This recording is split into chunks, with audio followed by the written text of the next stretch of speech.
আসলে বাংলাদেশের সরকারগুলি কেউ স্টক মার্কেটকে ওন করতে পারে নাই কোনো সময়। আগামী দিনে যদি সরকার পরিবর্তন, দেশের মানুষের নির্বাচিত ভোটে আমাদের কোনো সুযোগ থাকে, we will on stock market. এটাতে সকলের মনে, বাংলাদেশের মানুষের মনোজগতে একটা বড় পরিবর্তন আসছে। আমার মনে হয় সকলের জন্য একটা উচ্চাকাঙ্ক্ষা, আগামী দিনের বাংলাদেশ তারা কিভাবে দেখতে চায়। সুতরাং সেটা শুধু স্টক এক্সচেঞ্জ মার্কেট না, সব কিছুর বেলায় প্রত্যেকে যারা যারা স্টেক হোল্ডার আছে সকলের মধ্যে সকলে একটা স্বপ্ন দেখছে নতুন বাংলাদেশের। এবং এই বিষয়ে স্টক মার্কেটের সাথে জড়িত কিছু কিছু আমাদের লোকজন আমার সাথে যোগাযোগ করেছেন, কথা বলেছেন। তা আমি বলেছি best ways in a democracy is a public ডিসকোর্সে আসা ভালো।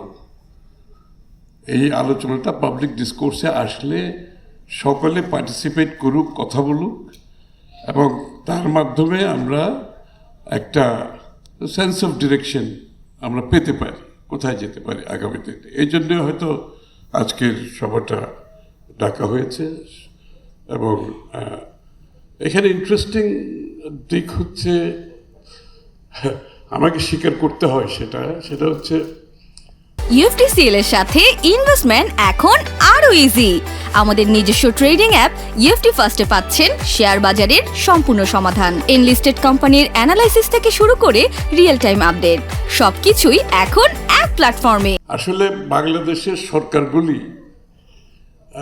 কেউ স্টক মার্কেটকে ওন করতে পারে নাই কোনো সময়। মানে স্টক মার্কেট তো আলাদা, এটা আলাদা একটা বিষয়। এটা মনে হয় অর্থনীতির বাইরে একটা কিছু বিষয়, একটা সেপারেট একটা কিছু।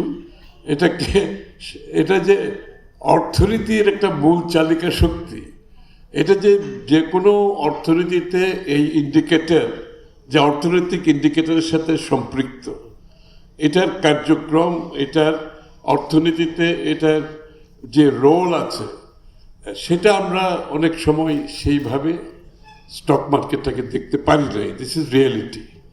বরঞ্চ পলিটিক্যাল এক্সপ্লয়টেশন করার জন্য এটাকে ব্যবহার করা হয়েছে। আপনারা অনেকে বলেছেন যে কীভাবে লাস্ট 15-16 ইয়ার্স এটাকে পলিটিক্যাল এক্সপ্লয়টেশনের মধ্যে নিয়ে গেছে। Instead of owning it, instead of এটাকে অর্থনীতির সাথে সম্পৃক্ত করার জন্য পদক্ষেপ নেওয়ার পরিবর্তে এটা এক্সপ্লয়টেশনের মাধ্যমে আজকে যে ডিপ্লিশন হয়েছে ক্যাপিটাল মার্কেটে, সেটা ওনার প্রেজেন্টার বলেছেন। এই জন্য ফার্স্ট অ্যান্ড ফরমোস্ট বিষয় হচ্ছে স্টক মার্কেটকে আমাদেরকে, সরকারকে ওন করতে হবে। এবং আমি নিশ্চিতভাবে বলতে পারি আপনাদেরকে, আগামী দিনে যদি সরকার পরিবর্তন, দেশের মানুষের নির্বাচিত ভোটে আমাদের কোনো সুযোগ থাকে, we will on stock market. এটা আর কোনো কারণে না।